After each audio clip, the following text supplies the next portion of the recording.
नमस्कार साथियों, क्या आप जानते हैं एक असली टीचर की पहचान इस बात से नहीं होती कि उसके क्लासरूम में कितने होशियार बच्चे हैं, बल्कि इस बात से होती है कि वो कितने बच्चों को एक साथ लेकर के आगे बढ़ पाता है। और यही हमें सिखाता है इंक्लूसिव एजुकेशन। तो आज हम इंक्लूसिव एजुकेशन को समझेंगे। इंक्लूसिव एजुकेशन क्या है, इसकी क्या विशेषताएं होती हैं, एक क्लासरूम में इंक्लूसिव एजुकेशन इतना इम्पॉर्टेंट क्यों है। अगर आप सीटेट के एग्ज़ाम में अपने स्कोर को हाई करना चाहते हैं तो वीडियो के अंत तक ज़रूर जुड़ें, क्योंकि ये बहुत हाई स्कोरिंग टॉपिक रहने वाला है सीटेट एग्ज़ाम का। तो चलिए शुरू करते हैं अपने एग्ज़ाम ओरिएंटेड वे में। और सबसे पहले समझते हैं कि इंक्लूसिव एजुकेशन क्या होता है। इंक्लूसिव एजुकेशन एक ऐसी एजुकेशनल अप्रोच है जिसमें सभी बच्चे, उनकी एबिलिटीज़, उनकी डिसेबिलिटीज़, उनकी learning needs, language, social background या अन्य कोई भी और डिफरेंसेस बच्चों के साथ हैं, उसकी परवाह किए बिना एक साथ सीखने और पार्टिसिपेट करने का अवसर पाते हैं। क्लियर है? यानी कि एक ऐसी शिक्षा व्यवस्था जिसमें सभी बच्चे अपनी अलग अलग क्षमताओं, आवश्यकताओं और पृष्ठभूमि के बावजूद भी एक साथ सीखते हैं। उन्हें टीचर सीखने के समान अवसर देता है और सबको लेकर आगे बढ़ता है। ऐसे प्रोसेस को, ऐसी शिक्षा व्यवस्था को हम बोलते हैं इंक्लूसिव एजुकेशन, अर्थात समावेशी शिक्षा। तो इंक्लूसिव एजुकेशन का मतलब है कि आप बच्चों को सिस्टम में मत फिट करो कि सब तरह के बच्चे हैं, विभिन्न प्रकार के बच्चे हमारी क्लासरूम में हैं, तो सबको हमने एक सिस्टम में फिट कर दिया। इसकी जगह हमें क्या करना है, सिस्टम को बच्चे के अकॉर्डिंग हमें चेंज करना है, फ्लेक्सिबल बनाना है। जैसा बच्चा है, जैसे बच्चे की नीड है, उसके हिसाब से अपने सिस्टम को मॉडिफाई करें, सिस्टम को फ्लेक्सिबल बनाएं। इसी को हम कहते हैं इंक्लूसिव क्लासरूम। फॉर एग्जांपल, एक बच्चा फिजिकली हैंडीकैप्ड है जो कि सेकेंड फ्लोर पर या थर्ड फ्लोर पर नहीं चढ़ सकता, तो उसके लिए आपको क्या करना है, या तो आप रैंप लगवाइए। अगर रैंप भी पॉसिबल नहीं है, ये बहुत खर्चीला साधन है, तो फिर आप पूरे क्लासरूम को ग्राउंड फ्लोर पर शिफ्ट कीजिए उस बच्चे के लिए, ताकि वो बच्चा और ज़्यादा लर्निंग डिफ़िकल्टीज फेस ना करे, उसको कोई प्रॉब्लम ना हो। आप अपने सिस्टम को बच्चों के अकॉर्डिंग चेंज कर लीजिए। ठीक है, ये होती है हमारा इंक्लूसिव क्लासरूम। अब देखते हैं इंक्लूसिव क्लासरूम की विशेषताएं क्या होती हैं। तो सबसे पहले सभी बच्चों का स्वागत होता है। हर तरह के बच्चे का, हर प्रकार के बच्चे को यहाँ पर समान अवसर मिलता है, उसका क्लास में वेलकम किया जाता है।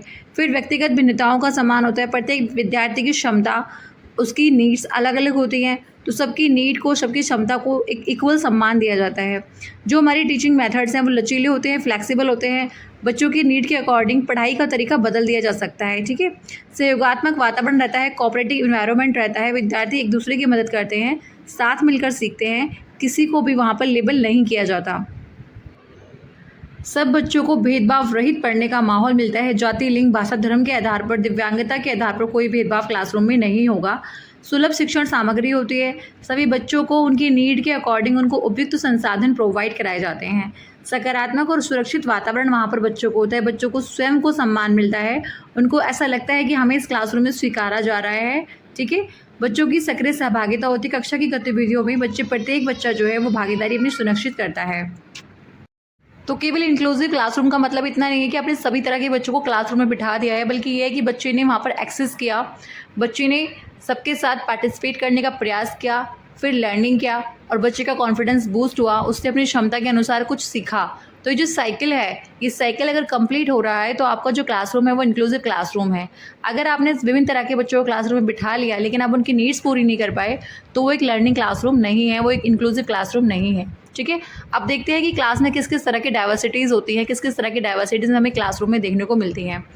तो सबसे पहली है एबिलिटी। बच्चा जो है डिफरेंट तरह की एबिलिटी का हो सकता है, फिजिकल और मेंटल लेवल पर। ठीक है, उसके बाद है डिसेबिलिटी। कोई बच्चा फिजिकल डिसेबल हो सकता है, विजुअल, हियरिंग और भी अदर एबिलिटीज़ जो बच्चे के अंदर होती हैं वो डिसेबिलिटीज़ बच्चा लेकर हो सकता है।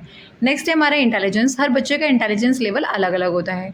फिर है लर्निंग स्पीड। हर बच्चे का जो सीखने का पेस है वो डिफरेंट होता है, कोई स्लो सीखता है, कोई फास्ट सीख लेता है। लैंग्वेज है, बच्चों की जो मदर टंग है वो सबकी अलग अलग हो सकती है। डिफरेंट तरह की लैंग्वेज लेकर बच्चा क्लासरूम में बैठा हुआ हो सकता है। नेक्स्ट है कल्चर। हर बच्चे का कल्चर जो है, बैकग्राउंड जो है वो डिफरेंट होता है। सोशियो इकोनॉमिक जो बैकग्राउंड है वो भी हर बच्चे का डिफरेंट होता है। इसके बाद जो जेंडर है वो भी कुछ हद तक डिफरेंशिएशन दिखाता है। जेंडर डाइवर्सिटीज़ भी होती है, लर्निंग नीड्स होती हैं, बच्चे की डिफरेंट लर्निंग नीड्स हो सकती हैं, एजुकेशन नीड्स, किसी को सपोर्ट ज़्यादा चाहिए, किसी को कम सपोर्ट चाहिए। बच्चों का इंटरेस्ट जो है वो डिफरेंट हो सकता है, बच्चे के लाइक डिसलाइक्स हॉबीज़ अलग अलग होंगे। बच्चे का एप्टीट्यूड जो है वो नेचुरल जो एबिलिटीज़ है उसका जो पोटेंशियल है वो भी डिफरेंट होगा। और हर बच्चे की जो पर्सनैलिटी है, बच्चे का जो टेम्परामेंट है, बिहेवियर है, वो भी बिल्कुल अलग अलग होता है। तो जो अलग अलग बच्चे का नेचर है ये हमारे जो है क्लासरूम में डाइवर्सिटीज़ क्रिएट करता है। अब नेक्स्ट हम देखते हैं इंक्लूसिव एजुकेशन के प्रिंसिपल्स क्या होते हैं। तो सबसे पहला है कि जो भी आपका क्लासरूम इंक्लूसिव क्लासरूम है वहाँ पर क्या सिद्धांत आपको फॉलो करने होंगे, बहुत ज़रूरी है। तो फर्स्ट है आपको बच्चे की जो डाइवर्सिटी है उसका रिस्पेक्ट करना है, हर बच्चा अलग है, हमें सबको स्वीकारना है।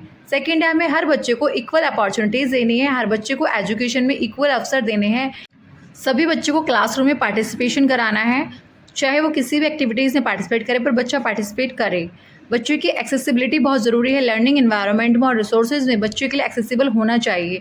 नेक्स्ट है चाइल्ड सेंटर्ड अप्रोच होनी चाहिए। टीचर लर्नर की नीड को ध्यान में रखकर बच्चों के इंटरेस्ट, बच्चे की एबिलिटी, बच्चे की सीखने का पेस, बच्चे की नीड को ध्यान में रख करके अपनी प्लानिंग करे। उसके बाद है फ्लेक्सिबिलिटी होना बहुत ज़रूरी है। जो मेथड है, जो मटेरियल है, जो एक्टिविटी है, असेसमेंट है, सब में बच्चों की नीड के अकॉर्डिंग बदलाव किया जा सकता है, तो बदलाव करना भी चाहिए। नेक्स्ट है नॉन डिस्क्रिमिनेशन। बच्चों की डिसेबिलिटीज़, लैंग्वेज, बैकग्राउंड या किसी भी अन्य डिफरेंसेस के आधार पर बच्चों के साथ डिस्क्रिमिनेशन बिल्कुल भी नहीं होना चाहिए। तो ये थे हमारे एक इंक्लूसिव क्लासरूम के प्रिंसिपल्स। तो यहाँ पर हम देखते हैं वन साइज़ फिट्स ऑल। ये बात तो सही है कि वन साइज़ फिट्स ऑल, लेकिन फिट्स ऑल हमें करना किस तरीके से है। जो हमारी गलत अप्रोच है वो है कि सभी बच्चे हैं इसे सबको बिल्कुल एक जैसा पढ़ा दो क्योंकि हमारा वन साइज़ है और फिट्स ऑल है, सबको फिट करना है। ये जो अप्रोच है ये बिल्कुल गलत है। सही अप्रोच क्या है कि लर्निंग गोल तो आपका समान हो सकता है, लर्निंग गोल तो सबका सिखाना है, सबको आगे बढ़ाना है, लेकिन लर्निंग तक पहुँचने के लिए जो रास्ता है उस सबका अलग अलग तरीके से हो सकता है। सबको अलग अलग सपोर्ट चाहिए होगा।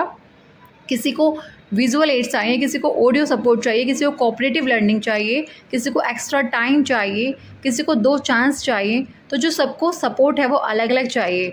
तो हमें क्या करना है कि वन साइज़ में फिट्स ऑल तो करना है पर इंक्लूसिव अप्रोच के साथ करना है। बच्चे की क्षमता और उसकी ज़रूरतों को ध्यान में रखते हुए हमें सबको उस क्लासरूम में फ़िट करना है। ठीक है, सिस्टम को बच्चे के अकॉर्डिंग चेंज करना है, ना कि बच्चों को सिस्टम में डालना है। क्लियर। अब समझते हैं इंक्लूसिव क्लासरूम में टीचर की क्या भूमिका होती है। तो टीचर को एक फ्लैक्सिबल टीचिंग करनी चाहिए ताकि बच्चों के इंटरेस्ट के अकॉर्डिंग, बच्चों की एबिलिटी के अकॉर्डिंग वो अपने आप को चेंज कर सके। सेकेंड है कि टीचर को मल्टीपल लर्निंग रिसोर्सेज यूज़ करने चाहिए क्योंकि जो बच्चा क्लासरूम में बैठा है वो डिफरेंट टाइप के डाइवर्सिटीज़ लेकर के बैठा है, तो उसके अकॉर्डिंग हमें डिफरेंट टाइप के रिसोर्सेज भी चाहिए होंगे। नेक्स्ट है टीचर को पीयर लर्निंग और कोऑपरेटिव लर्निंग को बढ़ावा देना चाहिए क्योंकि बच्चा जो है ना वो अपने एज ग्रुप के साथ जल्दी सीखता है। कोई चीज़ टीचर समझाता है बच्चों को नहीं समझ में आती, पर जब उसका साथी समझा देता है तो बच्चों को बहुत आसानी से समझ में आता है क्योंकि वो उसके लेवल पर समझा पाता है जा करके। क्लियर है। नेक्स्ट टीचर को पॉजिटिव क्लासरूम बनाना चाहिए और सबसे इंपॉर्टेंट बात, किसी भी बच्चे को उसके डिफ़िकल्टी के कारण उसे कमतर नहीं समझना चाहिए, उसको लेबल नहीं करना चाहिए, उसका उपहास नहीं उड़ाना है। क्लियर है। तो इस तरह टीचर बच्चों को सपोर्ट करके, बच्चों की एबिलिटी को समझ करके, बच्चों की इंटरेस्ट को समझ करके उसको सपोर्ट कर सकता है और उसको आगे बढ़ा सकता है। अब हम समझेंगे कि जो हमारा इंटीग्रेशन है और इंक्लूज़न है इन दोनों में क्या अंतर होता है। इंक्लूसिव क्लासरूम जो हमने अभी समझा, तो इंक्लूज़न तो आप समझ गए, लेकिन इंटीग्रेशन और इन दोनों में क्या अंतर है, क्योंकि इंटीग्रेशन में भी सबको इकट्ठा कर लेते हैं। ठीक है, तो समझते हैं इंटीग्रेशन ने बच्चों को मौजूदा सिस्टम में एडजस्ट किया जाता है। जो आपका सिस्टम बना बनाया है ना वहाँ पर आप बच्चों को एडजस्ट कर रहे हैं, लेकिन इंक्लूज़न में क्या होता है, आप सिस्टम को एडजस्ट कर रहे हैं, बच्चों के अकॉर्डिंग सिस्टम को चेंज कर रहे हैं। ठीक है, इंटीग्रेशन का फोकस होता है बच्चे की कमियों को ठीक करना होता है, लेकिन इंक्लूज़न का फोकस होता है बच्चों की क्षमताओं को पहचान कर उनकी क्षमताओं को डेवलप करना। इंटीग्रेशन में बच्चों को अलग या स्पेशल सेटिंग में रखा जा सकता है, ठीक, लेकिन इंक्लूज़न में सभी बच्चों को एक साथ एक क्लास में पढ़ाया जाएगा। इंटीग्रेशन में बच्चों को फिट करने पर जोर दिया जाता है और इंक्लूजिंग में क्या होता है, क्लासरूम को, टीचिंग मेथड को, हमारे सिस्टम को बच्चे के अकॉर्डिंग फिट किया जाता है, ना कि बच्चों को यहाँ पर फिट किया जा रहा है। यहाँ पर हमारा मोटिव होता है कि हर बच्चा पार्टिसिपेट करे, हर बच्चा सीखे, सबको समान अवसर मिले। इंटीग्रेशन क्लासरूम में क्या होता है कि बच्चों को मुख्य धारा में शामिल करना है, कि वो क्लासरूम में आए, स्कूल में आए, उसको वहाँ पे मतलब प्रेजेंट होना ज़रूरी है, उसको मुख्य धारा में शामिल करना है। लेकिन इंक्लूजन में क्या होता है कि हर बच्चे को हमें वो अवसर देना है, वो अपॉर्चुनिटीज़ देनी है कि उसको वहाँ पर सीख करके जाए बच्चा। ठीक है, इंटीग्रेशन में जो सामाजिक स्वीकृति है वो धीरे धीरे मिलती है। फॉर एग्जांपल अभी तक ये प्रोसेस चल रहा था, पता नहीं क्या होता है कॉर्पोरेट स्कूलों में, कि जो इंग्लिश मीडियम सेक्शन है वो सेक्शन ए होगा, फिर हिंदी मीडियम होंगे बी सी डी सारे सेक्शन। तो वहाँ पे बच्चे लेबल करते हैं कि इंग्लिश मीडियम वाला है, ये हिंदी मीडियम वाला है। लेकिन इंक्लूसिव क्लासरूम में क्या होता है कि सभी बच्चे एक ही क्लासरूम में पढ़ते हैं, चाहे उनकी लैंग्वेज अलग अलग क्यों ना हो। तो इंक्लूजन में हर बच्चे को समान अवसर मिलता है और सबको समान स्वीकृति भी मिलती है। ठीक है, अब देखते हैं अभी तक इस टॉपिक से कि कौन कौन से क्वेश्चन पूछे जा चुके हैं, यानी कि प्रीवियस ईयर क्वेश्चन हम सॉल्व करते हैं। फर्स्ट क्वेश्चन है, इंक्लूसिव क्लासरूम का सबसे उपयुक्त उद्देश्य क्या होता है? तो यहाँ पर सभी बच्चों को एक साथ सीखने के अवसर देना, ऑप्शन बी हमारा राइट आंसर है। क्वेश्चन 2 है, जब कोई दिव्यांग बच्चा पहली बार स्कूल में आता है तो टीचर को क्या करना चाहिए? उसे विशेष विद्यालय भेज दें, उसे अन्य बच्चों से अलग बिठा दें, या फिर माता पिता के साथ मिलकर कोऑपरेट करके एक योजना बनाएं। तो सी ऑप्शन यहाँ पर सही है। थर्ड है, सामाजिक एवं आर्थिक रूप से जो वंचित बच्चे हैं, जो ऐसी पृष्ठभूमि से आने वाले बच्चे हैं, उनके लिए क्लासरूम का वातावरण कैसा होना चाहिए? तो हमें उनकी सांस्कृतिक और भाषाएं की जानकारी को महत्व देना चाहिए। ठीक है, उनकी भाषा को हतोत्साहित नहीं करना है, बच्चे की क्षमता के आधार पर वर्गीकृत नहीं करना है हमें यहाँ पर, जो कि वो डिफरेंट टाइप की सामाजिक स्थिति से आए हैं। तो हमें उनकी संस्कृति को वैल्यू देनी है, उनकी भाषा की जानकारी को भी हमें इंपॉर्टेंस देनी है। क्वेश्चन 4 है, इंक्लूसिव क्लासरूम में टीचर की सबसे उपयुक्त भूमिका क्या होती है? तो सभी बच्चों को विविध प्रकार की आवश्यकताओं के अनुसार अपनी टीचिंग रणनीति बनाना, टीचिंग स्ट्रेटेजीज बनाना उनकी प्रायोरिटी यहाँ पर होनी चाहिए। ठीक है, क्वेश्चन 5 है, समावेशी शिक्षा में डाइवर्सिटीज़ को किस रूप में देखा जाता है? तो यहाँ पर डाइवर्सिटीज़ को एक सीखने के अवसर के रूप में देखा जाता है। जितनी डाइवर्सिटीज़ होगी बच्चों को उतने ही लर्निंग के चांसेस ज़्यादा मिलेंगे। अब क्वेश्चन नंबर 6 देखते हैं, निम्नलिखित में से कौन सा इंक्लूसिव एजुकेशन का सिद्धांत है? तो यहाँ पर व्यवस्था को बच्चों की आवश्यकताओं के अनुसार हमें लचीला बनाना है, ये इसका सिद्धांत है। क्वेश्चन 7 है, पोर्टफोलियो तैयार करते समय टीचर को किन लोगों को शामिल करना चाहिए? केवल टीचर्स को, प्रधानाचार्य को, या बच्चे और अन्य संबंधित लोगों को, या फिर केवल पेरेंट्स को? तो यहाँ पर ऑप्शन सी होगा, बच्चों को भी और उससे रिलेटेड लोगों को भी। क्वेश्चन 8 है, वंचित बच्चों को नियमित रूप से विद्यालय आने के लिए प्रोत्साहित करने का सबसे बेहतर तरीका कौन सा है? प्रतिदिन उनको पैसे देना, केवल रेजिडेंटल स्कूल खोलना, या विद्यालय में ऐसे सपोर्टिव इन्वायरमेंट बनाना जिससे बच्चा जुड़ाव महसूस करे? तो ऑप्शन सी यहाँ पर राइट आंसर है। क्वेश्चन 9, इंक्लूसिव एजुकेशन में पीर लर्निंग का क्या महत्व है? जो बच्चे ग्रुप में पढ़ते हैं तो बच्चों को अलग अलग रखने में मदद करता है? नो। बच्चों को एक दूसरे से सीखने और सहयोग करने के अवसर देता है? यस। तो आंसर बी हमारा यहाँ पर ऑप्शन बी हो जाएगा। क्वेश्चन 10 है, एक टीचर को कक्षा में किसी बच्चे की लर्निंग डिफ़िकल्टीज दिखाई देती है, उसको क्या करना चाहिए? सबसे उपयुक्त कदम क्या होगा? तो उस बच्चों को क्लासरूम से बाहर कर दें, उससे कमज़ोर घोषित कर दें, या उसकी आवश्यकताओं को पहचान कर उपयुक्त टीचिंग सपोर्ट दें? आंसर सी यहाँ पर हमारा राइट आंसर होगा।